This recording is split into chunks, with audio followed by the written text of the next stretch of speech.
it's Lorna. I just wanted to do a video about navigating the UK benefit system, hoping that it will help others and based upon my own experiences.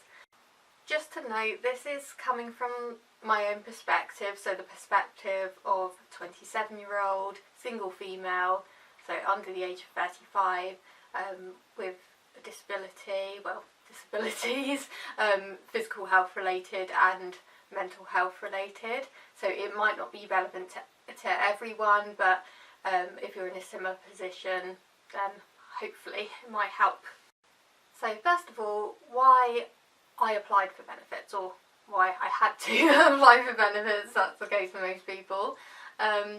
So yeah, I think I've explained in kind of other videos about general happenings of my life. I took an interruption to my studies, and previously, like, I was a research council funded student, so I received like a stipend payment for my living expenses and like housing. So when I interrupted my studies, obviously that payment stopped because I was no longer a student. So I was in a position where I had come out of a hospital admission like in September, and like being under acute services as well. It's still like, because I went to day hospital, and that still counts as like being under acute services.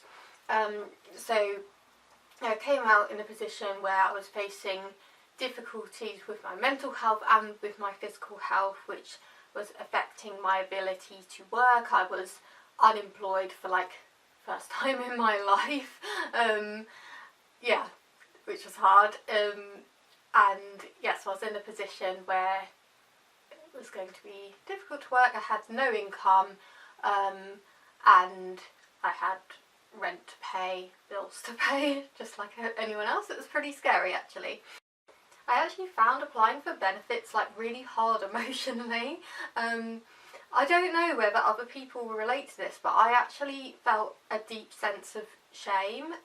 Like, as I've said, I've never had to apply for benefits before. I've worked from the age of 16, like part-time, but I've always had like an income to be able to sustain myself. And I don't like to feel as though I'm relying on anyone, and I also like to feel, yeah, capable. I guess that's it. Like, it's a hard thing to do, to say at the moment I can't do this and I need help. I also had quite a negative experience before of applying for benefits. From my experience, I would say that accepting that you need to apply for benefits is actually quite a lot to come to terms with, and what helped me was just basically lots of other people reassuring me that like the system is there to help people in a situation like mine, and that I've worked as much as I could possibly, like from the age of 16, and I've paid national insurance, and that is what the system is there for when people through no fault of their own kind of encounter difficulties. Obviously I wouldn't choose, it isn't a lifestyle choice for me to apply for benefits. It's that I had no other choice, and in order to be able to live and keep my flat, yeah. So yeah, I just needed a lot of reassurance from other people, and like there really should be no shame in it. Like, that's what it's there for. Once I started applying and set my mind to it, so I started applying like around mid-September, as soon as I came out of acute services. Yeah, I surely found that it was really difficult to know where to start with benefits. Like, I really feel from my own experience that the benefit system in the UK is a complete minefield. I honestly don't know, and I'm speaking as someone who's fairly educated, is probably lacking a bit of common sense here and there, but yeah, like, I honestly don't know how some people are expected to be able to apply and know what to do and how to go about it, because like thinking of other people in other situations, like people may apply for benefits with learning difficulties, or their illness might affect the amount of time that they can spend like on the application process, like if it affects their concentration. That was an issue for me. And I honestly don't know how they expect people to be able to do it, because I found it quite confusing, quite complicated, and yeah, as I said, I'm fairly educated. So it was kind of like knowing where to start. Okay, so what do I apply for? And in the past, like, there used to be like a really good benefits calculator where you could just put in all your details and it would tell you what benefits you're entitled to. But now there isn't one benefit calculator. There's like lots of different ones but they only do like cover certain benefits. So there's nothing that covers like everything, and that if you are entitled to one thing, you might not be entitled to the other. So that wasn't as helpful as it could have been. I have heard that like Citizens Advice is the best place to go to get like an overview of what benefits you should be applying for. But in the end, I was thinking of going down that route, but in the end I didn't need to, because I did find that if I just took the time to read like on the internet, like on the like .gov website, like gov.uk website, about all the different benefits and just read all the information, who's eligible, I found that I did work out for myself what I should be applying for. But yeah, it's quite time consuming. So I wanted to talk a little bit about the benefits that I applied for, because they're the ones that I have experience of, really. So the first main one was universal credit. This is like a new benefit. It's not, I don't think it's actually available in every single area, but I just happen to live in a universal credit area where they were starting to run the scheme early. Yeah, it's a new benefit, and the idea of it is that it will kind of, well, it has replaced 6 other types of benefits, so it's put lots of benefits under like one roof, which I think is really positive. I'll just looking up like what benefits it's included, because I know some of them, but some of them I don't receive. So universal credit will replace the following benefits: child tax credit, housing benefit, income support, income-based job seekers allowance, employment support allowance, and working tax credit.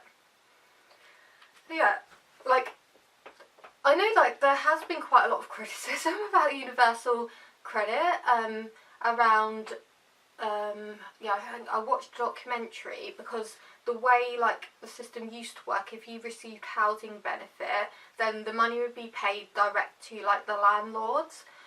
But now with universal credit, like, you receive all the money for like the various areas like housing, income related support, that kind of thing, and then it's there for you to manage, and you're responsible for paying landlords and things like that.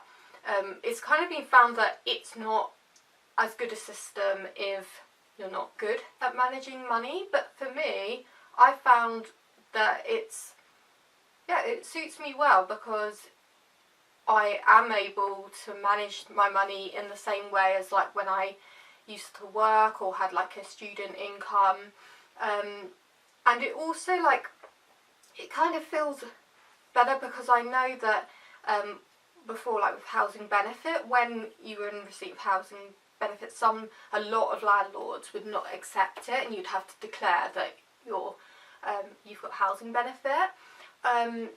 Whereas now, with universal credit, you don't have to say that. You just pay out of, because the money's there. You don't have to declare exactly where it's come from. So I didn't have to tell like my private landlords that I'm now on universal credit and receiving housing allowance through that.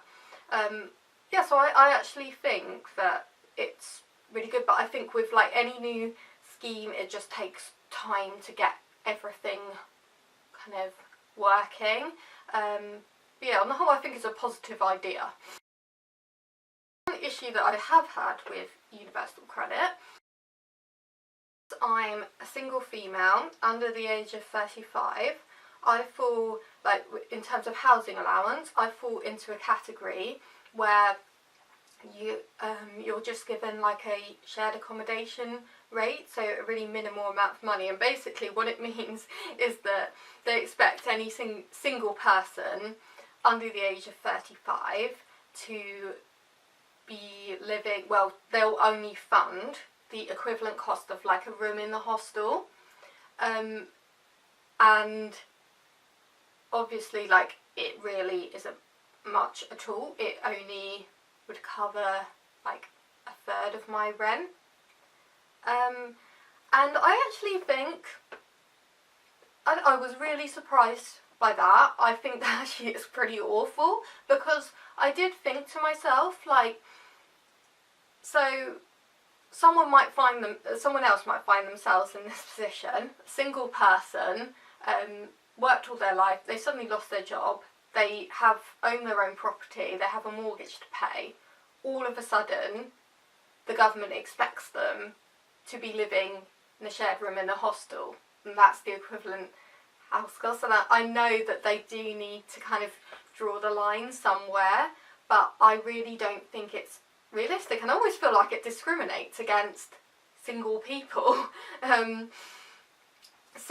But there's kind of like a clause that might help me in this, in that I was told, like, when I initially applied for universal credit, that because I've got a disability, if I'm awarded another benefit, PIP, personal independence payment, then and get the mobility element of that benefit, then I may be awarded, like, entitled to the full housing allowance with universal credit from having a disability and having a need for, like, because I live in a 1-bedroom flat and I do need this type of accommodation due to my disability.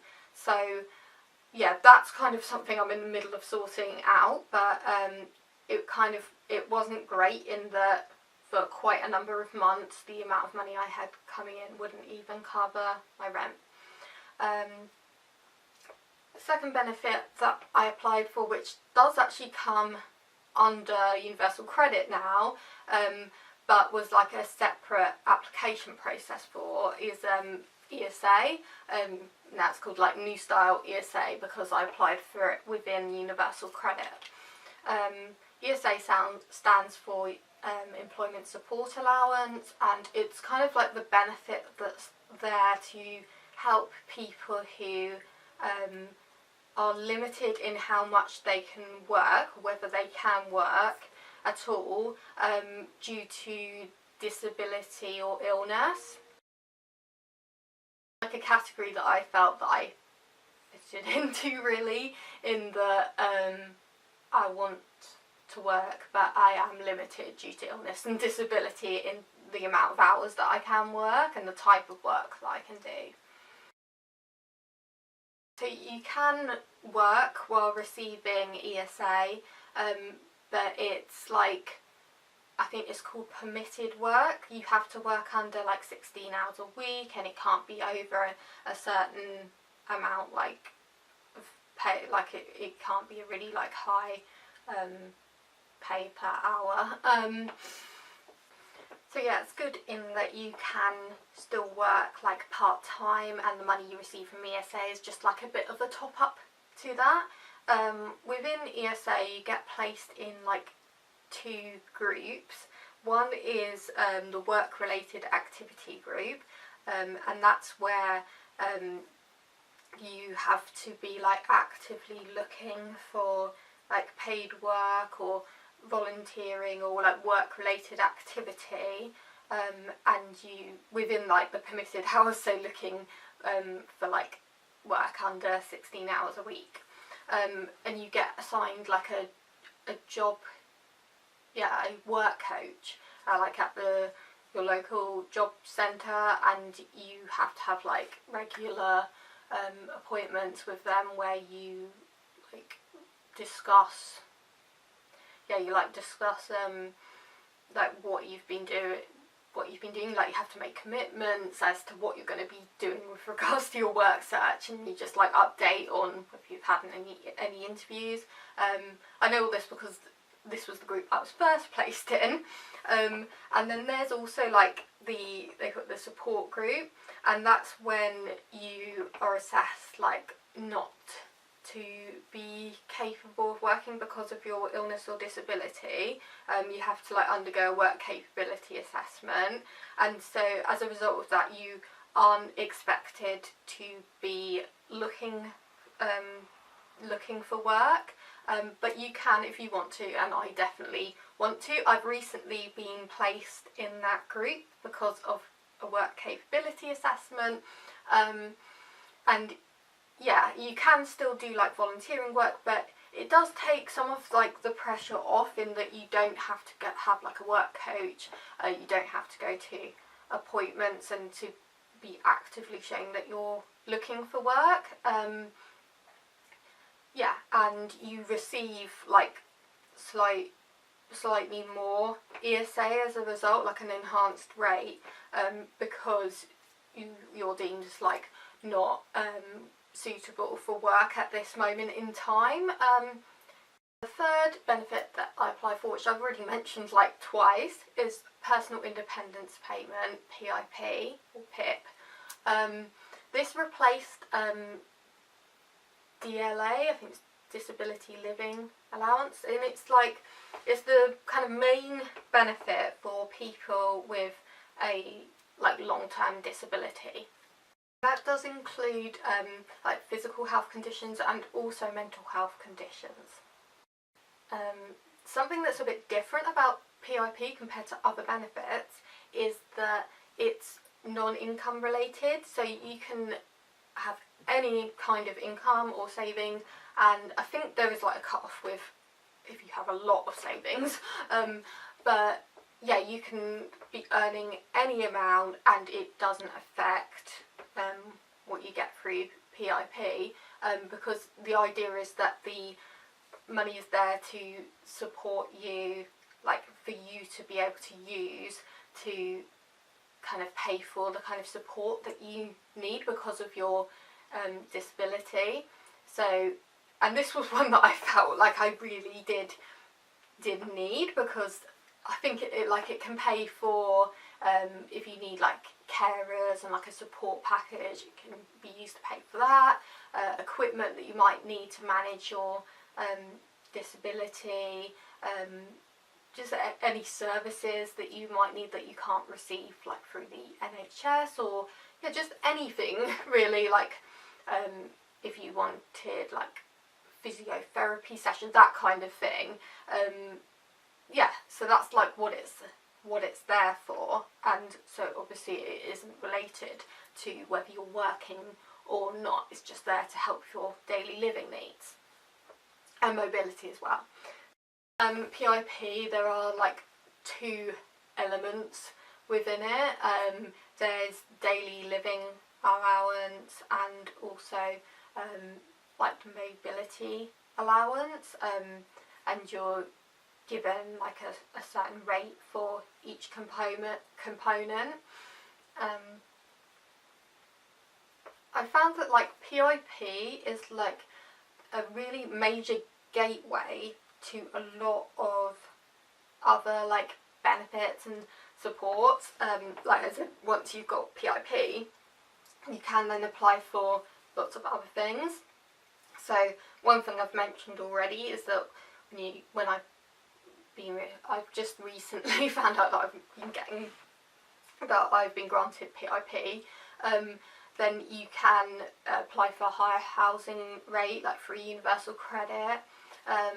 You can also apply for a blue badge using it if you get like the mobility component, which I have. You can also apply for like a free bus pass with your local council, through your local council, if you've in receipt of PIP, mobility, and there's other things as well, like you can use the letter as proof that you need like an essential companion or a carer if you were to go somewhere like a zoo or theme park. So yeah, it's a really, for a disabled person, it's like a really essential benefit. Annoyingly, it was probably the one with the longest process, because yeah, I applied in mid-September. It was like I applied for all the benefits at the same time, and I didn't receive it until I put it on my Instagram until the 24th of December. So yeah, that's like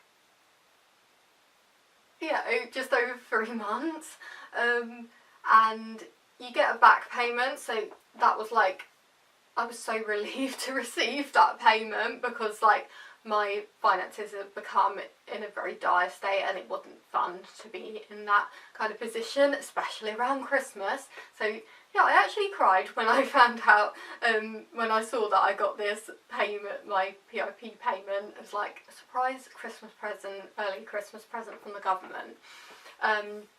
So yeah, that is something that's good with benefits, is that you can get them like backdated.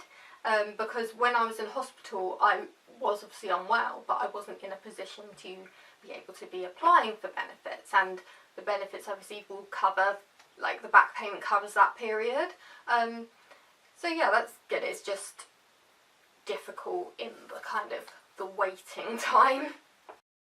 To talk a bit about my general experience of applying for benefits, I found, which I've already kind of mentioned, is just that it is such a long process, and I think what sometimes they don't appreciate is that in the meantime, like, you're applying for benefits because you have no income, or you have low income, and there have been times where I haven't been receiving anything, or I've been receiving like just a standard rate, and not like what I'm fully entitled to, or what will actually cover my rental bills. And yeah, it's tough, and it's also, I would say it's a very outdated system in many ways. I think universal credit is heading in the right direction, in that you apply, most of your application is online, and you have an online account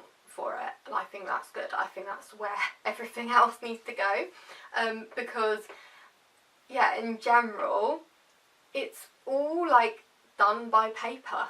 None of it's on computer, and like for like a employment support allowance and PIP, you have to fill in very sizable application forms.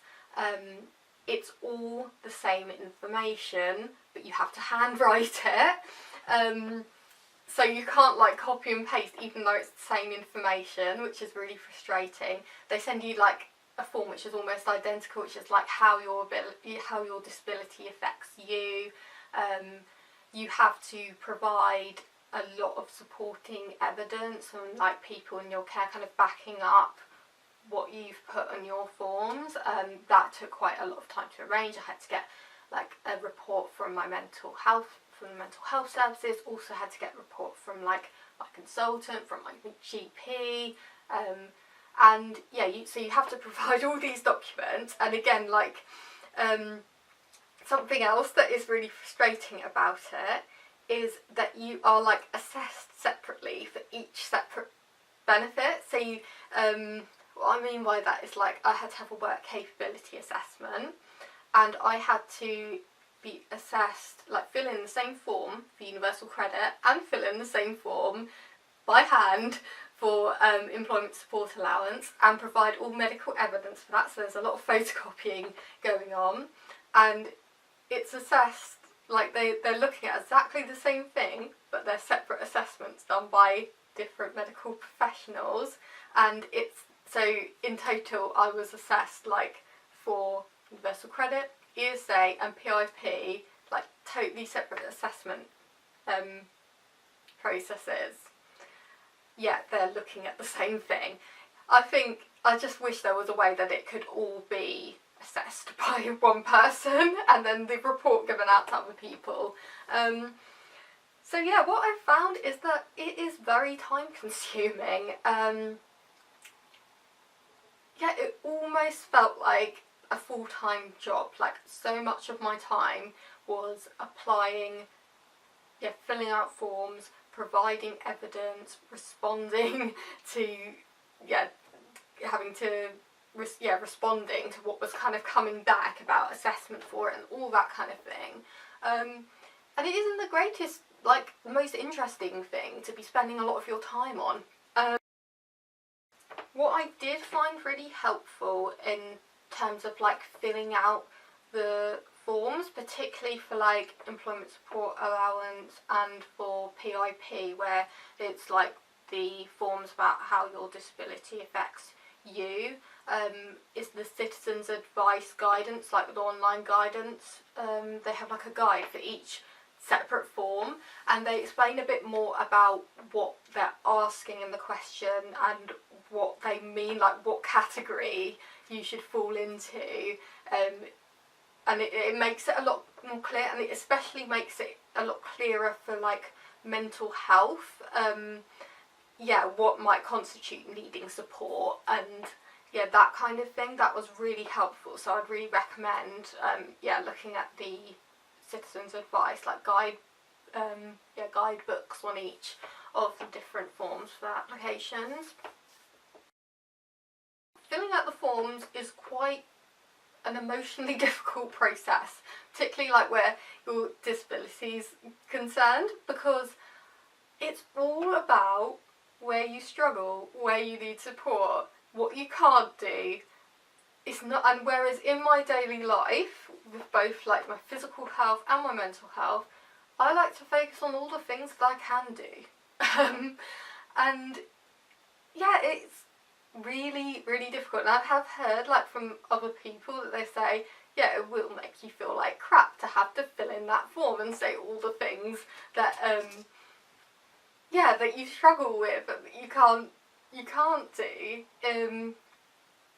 So yeah, what I would say in general is always have limit the amount of time that you spend on those forms and like benefit applications in general, and like have a lot of time where you will focus on that application and then plan something positive and uplifting afterwards, because if you spend all your time, it really does bring you down having to write out, especially more than once, about how your illness affects you and limits you. It's not the greatest thing to think about.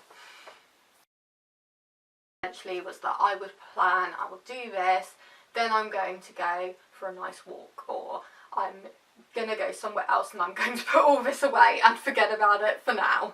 Something else which kind of comes with benefit applications and receiving benefit is that you have to kind of be introduced to this wonderful place known as the job centre.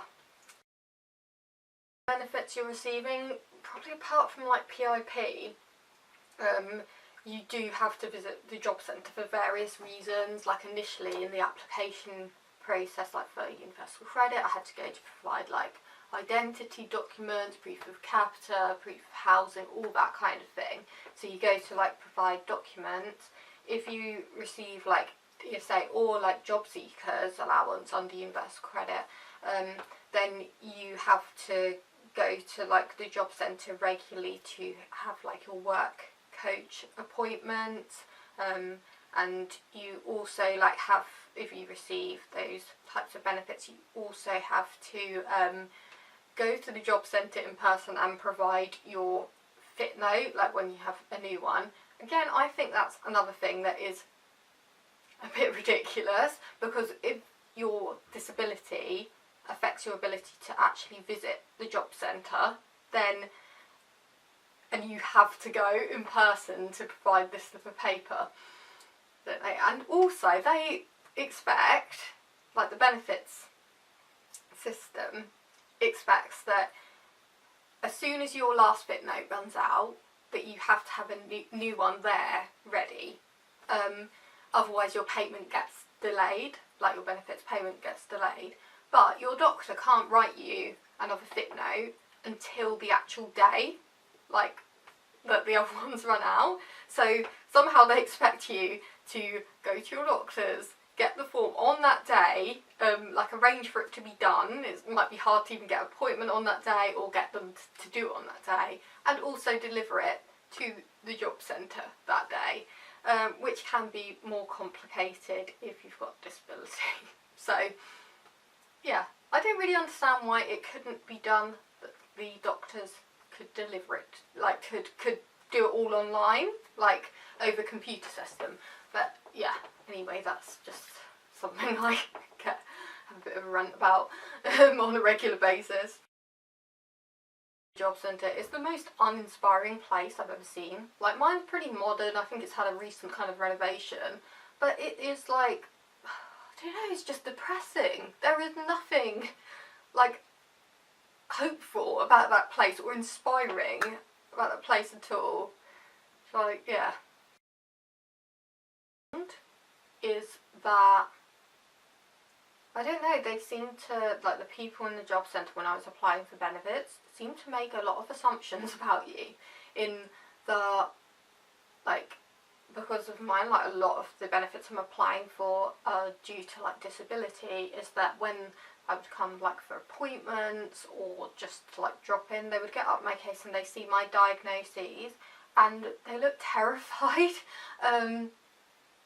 Yeah, that was really difficult, and I would always have it that it was just like they were kind of trying to get out of doing work. Like, I think there was about 3 times I had to go over the fact that actually, yes, I was entitled to universal credit and ESA, because they would question it every time, as in, like, they assumed that I had never worked, that I hadn't had, like, paid national insurance, purely because of seeing, like, my mental health and physical health difficulties. So yeah, that was frustrating. But I found also, like, with my first work coach appointment, she assumed, like, straight away that I wasn't able to actively look for work, or I didn't want to. Those were the words that she used, and I was like, hang on, like, I really want to work. And yeah, I found that really difficult. It really surprised me, actually, because I thought the whole point of, like, the job centre was that they're supposed to be encouraging people into work and then not having to rely on the benefit system. I did find, though, that once I started to open my mouth and speak to the people, they actually, like, were pretty nice people, as in the people who work in the job centre, and I think they realised that once they had a conversation with me that I'm, I don't know, quite normal and quite a motivated person, and they also seem quite relieved to, I don't know, talk to someone who's just pleasant and polite, because I think that they do have to put up, well, I've seen for myself that they do have to put up with a lot of crap in that place, in that I've seen people storm out of the job centre, shout in someone's face,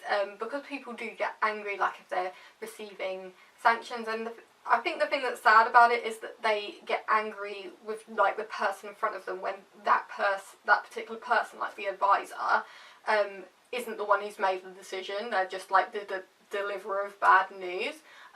So yeah, they often seem like, I don't know, quite relieved to have someone who will just have a pleasant conversation with them and be polite.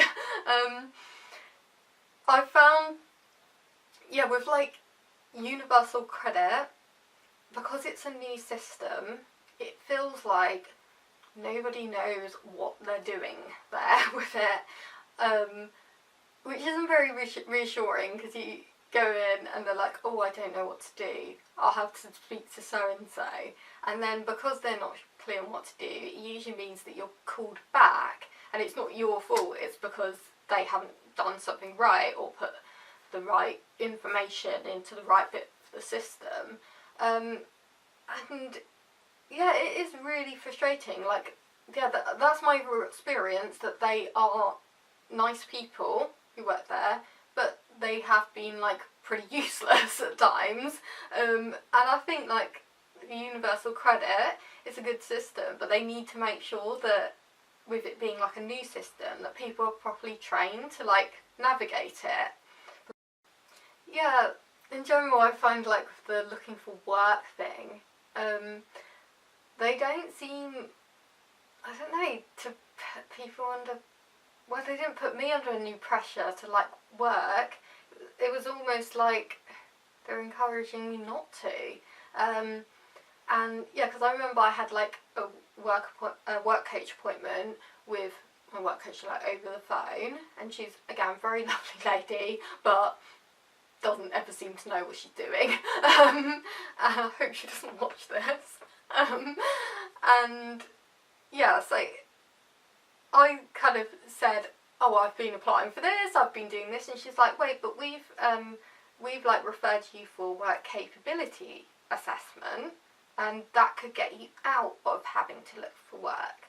And I was so shocked, because I was like, but I want to work. Like, regardless of the outcome of the assessment, you still have the choice to be able to apply for work, and I want to.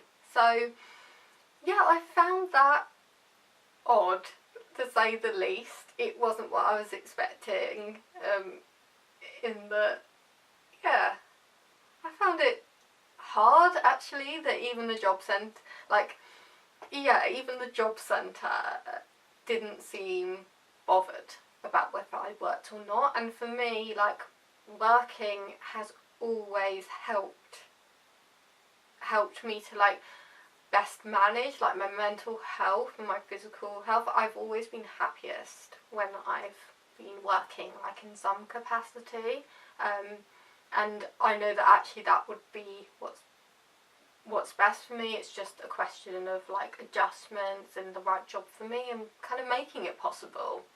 And my experience was that they kind of thought, well, if you can get out of it, then why not? And yeah, it's not my attitude anyway. That is my experience of navigating the UK benefit system. I hope it has been helpful, and yeah, if you're in the same position, know that there's absolutely no shame in applying for benefits. Like, that is what it's there for. And yeah, it's a frustrating, long process, and sometimes you feel like you're not going to get there, but things are starting to all fall into place for me. It's taken months, things got very difficult, but you will get there in the end. I hope, yeah, that some of the information that I've shared or my experiences have been helpful. I'll probably do like another video in more detail about PIP, because there's a lot more to that particular, like applying for that particular benefit. Yeah, so I might do that. But anyway, thank you for listening. Like and subscribe if you'd like to see similar videos, and thanks. Goodbye.